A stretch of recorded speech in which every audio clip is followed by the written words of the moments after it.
Taking another look at the Oregon Road fire right now, it has burned nearly 11,000 acres and is still 0% contained. There are level 3 go now evacuations in place for areas near Elk, Chattaroy, and parts of Pend Oreille County. And a reminder that if you have large animals and you need to evacuate, those animals can be taken to the Newport Rodeo grounds. And the Red Cross does still have their evacuation shelter set up at Riverside High School. That's where we'll find our Nicole Hernandez this morning. So Nicole, can you tell us what the latest updates are on this fire this morning? So Channing, this morning, a new fire team from a national team is coming in to start helping fight this fire. So that means more trucks and more firefighters will be heading out to the fire line starting this morning.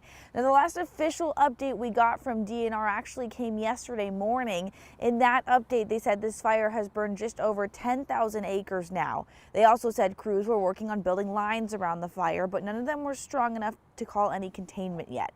Now, this morning, we're waiting for more updated numbers and for an idea of what the fire did overnight. Right now, crews are estimating more than 80 structures have burned, but they've been focusing on fighting the fire. So once they are able to control those flames, they'll be able to start figuring out what exactly has burned. In the meantime, those level 3 evacuations have left hundreds out of their homes. So the Red Cross shelter is still open here at Riverside High School, and a local church opened up here to help out as well. You know, we're going to go through them with us, and it's not just for a few days. We're open 24/7 for as long as it's going to take. So a couple of different things for people here in this area. Number one, crews are asking that you don't go into those level 3 evacuation zones. Again, because more fire crews, more fire trucks will be coming in and out of the fire lines. Those roads are, of course, closed for a reason there. And number two, don't fly drones. They've been seeing some posts on Facebook that show that people are flying drones in this area.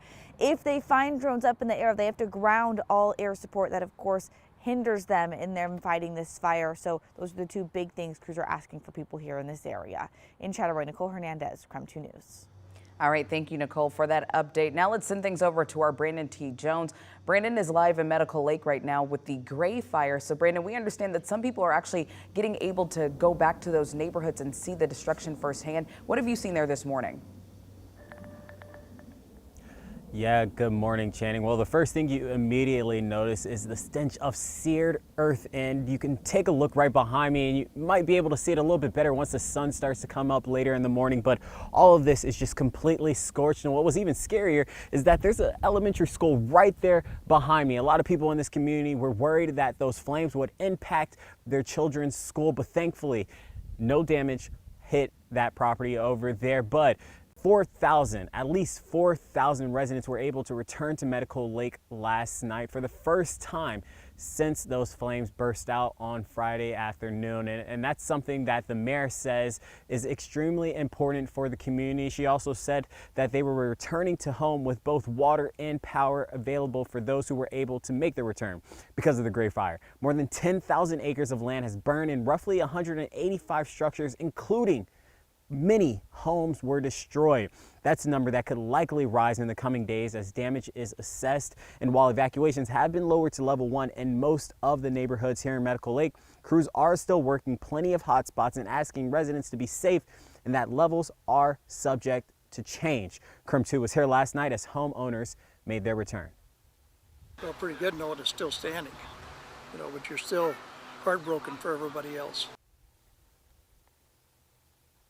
So here in Medical Lake, south of Campbell Street is still under level 3 evacuations. We've actually been able to see that. They've got a roadblock in place, a truck guarding that off with flashing lights as well. So we can't get back there. We can't see and assess the damage that really has just ravaged this community. But right now, the fire is considered to be about 10% contained. We're going to work on trying to get updates from fire crews as the morning continues to progress. If we get any new information, we'll relay that to you as well across all of our platforms. But for now, reporting live in Medical Lake, Brandon T. Jones, KREM 2 News.